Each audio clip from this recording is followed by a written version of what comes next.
मित्रांनो, आजच्या व्हिडिओमध्ये मी तुम्हाला शिकवणार आहे लोकांना इग्नोर करायची, त्यांच्याकडे दुर्लक्ष करण्याची जबरदस्त कला. म्हणजे लोकांना कसं इग्नोर करायचे, त्रास देणाऱ्या लोकांकडे दुर्लक्ष करायचे असेल तर ते कशा प्रकारे करायचे. माणूस सगळं सहन करू शकतो, अपमान पण सहन करू शकतो, पण कोणी त्याला इग्नोर केलं, त्याला नजरअंदाज केलं तर ते त्याला अजिबात सहन होत नाही.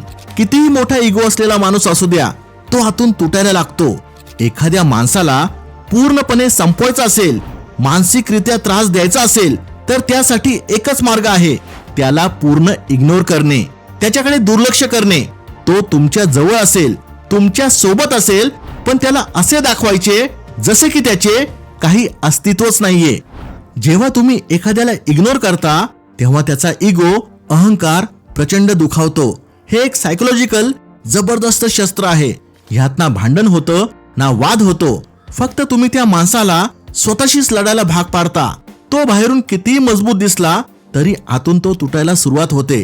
त्याला कळत नाही माझी चूक काय झाली, हे माझ्यासोबत असं का होतंय. मित्रांनो, हे जे शस्त्र आहे ते चांगल्या लोकांसाठी वापरू नका. जेव्हा तुम्ही एखाद्याला खूप जास्त महत्त्व देता, त्याच्यासाठी खूप जास्त उपलब्ध होता, तेव्हा त्या माणसाला तुमची किंमत राहत नाही, त्याला तुमची गरजच वाटेनाशी होते. अशा वेळी तुम्ही हे सायकोलॉजिकल शस्त्र वापरू शकता. त्या माणसाला पूर्णपणे नजरेआड करा, स्वतःला इतर कामांमध्ये गुंतवा, त्याला असं दाखवा की तुमच्या आयुष्यात त्याची किंमत शून्य आहे. सुरुवातीचे काही दिवस तो माणूस तुमच्याशी थोडा ताठ राहील, त्याला असं वाटेल हा येईल माझ्याशी बोलायला, पण तुम्ही हा नियम विसरायचा नाही. तुम्हाला पूर्णपणे गप्प राहायचं आहे. त्याच्या आयुष्यात काही घडो, तुम्ही कुठेही स्वतःला त्याच्यासाठी उपलब्ध आहे असं दाखवायचं नाही. स्वतःला त्याच्यापासून पूर्णपणे बाजूला करायचं. त्या माणसाला विचार करायला भाग पाडायचं, माझी काय चूक झाली, माझ्याकडून असं काय घडलं. माणूस कितीही घमंडी असला, जेव्हा तुमच्याकडून त्याला अटेन्शन मिळणे बंद होईल, तो हळूहळू तुमच्या दिशेने यायला लागेल. कारण या सायकोलॉजिकल गेम मध्ये होतं काय, जेव्हा तुम्ही एखाद्याला पूर्णपणे इग्नोर करता तेव्हा त्याचा स्वतःचा मेंदू त्याच्याशीच भांडायला लागतो. तो स्वतःलाच प्रश्न विचारतो आणि स्वतःच उत्तर शोधतो. त्याच्या मनात सतत गोंधळ चालू राहतो. तो 24 तास तुमच्याबद्दलच विचार करत राहतो. जेव्हा तुम्ही एखाद्याला इग्नोर करता तेव्हा तुम्ही त्याला त्याच्याच मनाशी झगडायला भाग पाडत असता. तो तुमच्याबद्दल विचार तर करेल पण तुम्हाला दाखवणार नाही. जो माणूस ओरडतो, रागाने बोलतो, तो साधा सरळ माणूस आहे. पण एकदम खतरनाक माणूस कोण असतो माहितीये? जो शांत राहतो आणि गप्प राहून सगळं समजायचा प्रयत्न करतो. जर एखादा माणूस तुमच्या बरोबर विश्वासघात करत असेल, जर तुम्हाला समजले की समोरचा माणूस तुमच्या बरोबर गेम खेळतोय, अशा वेळी त्याला पूर्णपणे इग्नोर करणे, त्याला महत्त्व न देणे तुमची कमजोरी नाही तर एक खतरनाक रणनीती आहे. त्याला मानसिकरित्या कमजोर करण्याची, मानसिकरित्या तोडण्याची.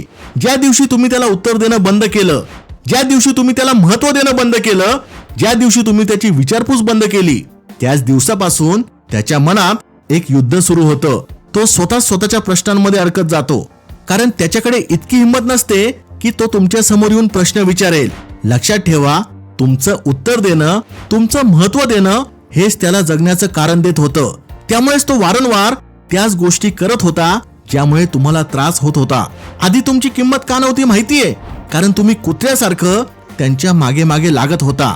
आता तुम्ही समोरच्याला विचार करायला भाग पाडत आहात की त्याने चूक केली आहे, त्याच्याकडून काहीतरी चुकलं आहे. समोरचा टेन्शन मध्ये कधी येईल माहितीये? जेव्हा तुम्ही त्याच्या मनात त्याच्याच बद्दल प्रश्न निर्माण कराल. जेव्हा त्याला जाणीव होते तो प्रत्येक वेळी बरोबर नसतो. एक आठवडा लागेल, एक महिना लागेल, तो माणूस तुमच्याशी बोलण्याचा प्रयत्न नक्की करेल. शेवटी मग करायचे काय? अशा लोकांपासून 4 हात लांबच राहा. त्यांना वाटले पाहिजे ते तुमच्या आयुष्यात असले काय नसले काय, तुम्हाला काहीही फरक पडत नाही. जर तुम्ही त्यांना महत्त्व देणं बंद केलं तर तुम्ही जिंकाल, पण महत्त्व देणं थांबवलं नाही तर तुम्ही हारले म्हणून समजा.